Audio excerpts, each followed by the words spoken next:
My name is Jonathan Fox and this is CareLink, a remote health monitor.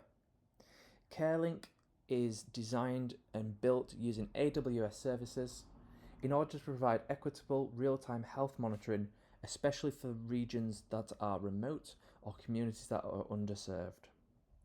Now, if a healthcare provider in those regions has at least a 5G connection, their device, their IoT device connected to the patient, can stream the latest vitals to AWS. On clicking this button, we are simulating the IoT device sending the data to AWS IoT Core.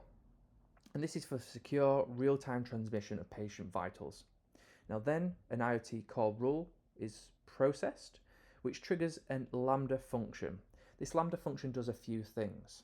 Firstly, it saves that real-time data in DynamoDB.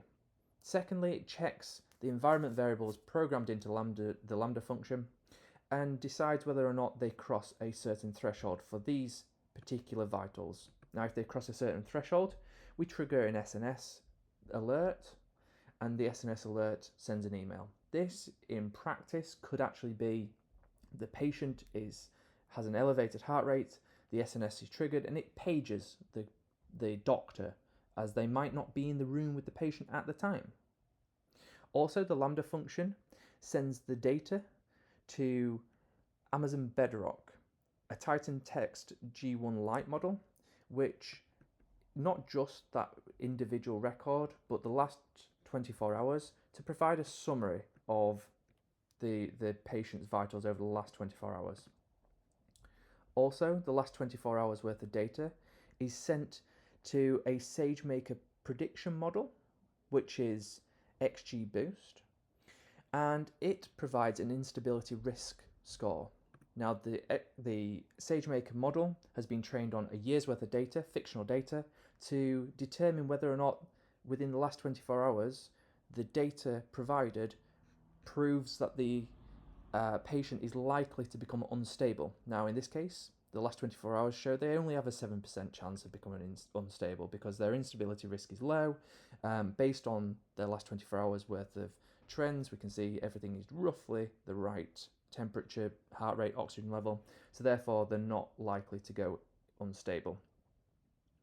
And then finally, once we have that SageMaker prediction and the Bedrock summary, we also have the ability to also start a connection with a Bedrock model, Novasonic, to have a conversation with an AI model about the data we can see. Hi there, can you tell me about my patient's latest vitals?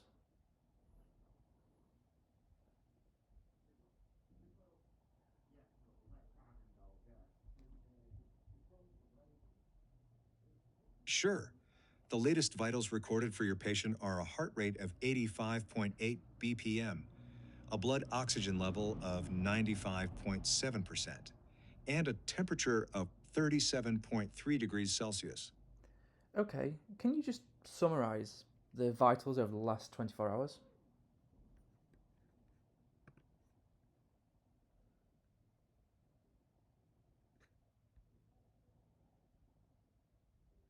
Over the last 24 hours, the patient's heart rate has increased from 80.8 BPM to 85.8 BPM, with a few spikes and drops. The oxygen level has decreased from 97% to 95.7%, with a few spikes and drops. The temperature has increased from 36.4 degrees Celsius to 37. So as you can see, we don't just have a conversation with the model, we also get a transcript, and it provides an easy way to understand the data on the screen.